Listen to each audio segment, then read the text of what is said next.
প্রাকৃতিক দুর্যোগ, লবণাক্ততা, ভাইরাস এবং ভালো মানের পোনার অভাব সহ নানা প্রতিকূলতায় সাতক্ষীরায় বিপর্যয়ের মুখে চিংড়ি চাষ। প্রত্যাশিত উৎপাদন না হওয়ায় আর্থিক ক্ষতিতে পড়েছেন চাষি ও ব্যবসায়ীরা। সাতক্ষীরা থেকে এম জিল্লুর রহমানের পাঠানো তথ্য ছবিতে একটি ডেস্ক রিপোর্ট দেখুন। চিংড়ি চাষের জন্য পরিচিত সাতক্ষীরা। প্রতি বছর বিপুল পরিমাণ বৈদেশিক মুদ্রা আসে এই খাত থেকে। জেলার আবাদযোগ্য কৃষি জমির 1/3 বেশি জমিতে চাষ হয় সাদা সোনাখ্যাত চিংড়ি। বছরে মাছ মেলে প্রায় 28,000 মেট্রিক টন। গত বছর রপ্তানি আয় 2,025 কোটি টাকা হলেও এবছর উৎপাদন খরচই ওঠাতে পারছেন না অনেক চাষি। মারা গেছে অনেকের ঘেরের মাছ। মৎস্য বিভাগের বিরুদ্ধে অসহযোগিতার অভিযোগ তুলছেন ক্ষতিগ্রস্ত চাষিরা। বলছেন কয়েক বছর ধরে এমন অবস্থা চললেও প্রয়োজনে দেখা মেলে না কর্মকর্তাদের। ব্যাংক লোন বা দেনার ভয়ে ছাড়তেও পারছেন না পেশা। আমাদের খোঁজ নেয় না, আমরা মরলাম কি বাঁচলাম।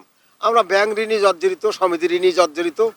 আমরা এই টাকা শোধ করতে পারছি না। আমাদের এখন ওই বাড়ি ছেড়ে দেওয়া ছাড়া আমাদের আর কোনো বিকল্প নেই। আমরা যে পানিতে টেস্টে মাছ রাখি চারা মাছ, সে চারা মাছ 100-র ভিতরে 60টা মারা যাচ্ছে, 40টা বাঁচে।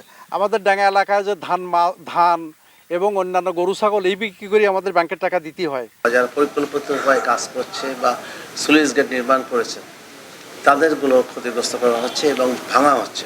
একদিকে চিংড়ি উৎপাদন বাড়ানোর কথা বলা হচ্ছে, আর একদিকে ক্ষতি করা হচ্ছে। যদি পানি না হয় তাহলে আমরা চিংড়ি চাষ কিভাবে করবে?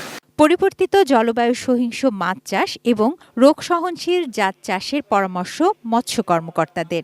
বলছেন নতুন পিসিআর ল্যাব চালু হলে রোগমুক্ত পোনার নিশ্চয়তা মিলবে। আমাদেরকে এখন চলে যেতে হবে এসপিআর, এসপিটি এই ধরনের প্রযুক্তি আমাদের গ্রহণ করতে হবে। চাষিরা এগুলো যদি গ্রহণ করে আধুনিক প্রযুক্তি, তাইলে আমাদের বাগদার উৎপাদন বাড়বে। চিংড়ির ঐতিহ্য ফিরিয়ে আনার দাবি সাতক্ষীরাবাসী।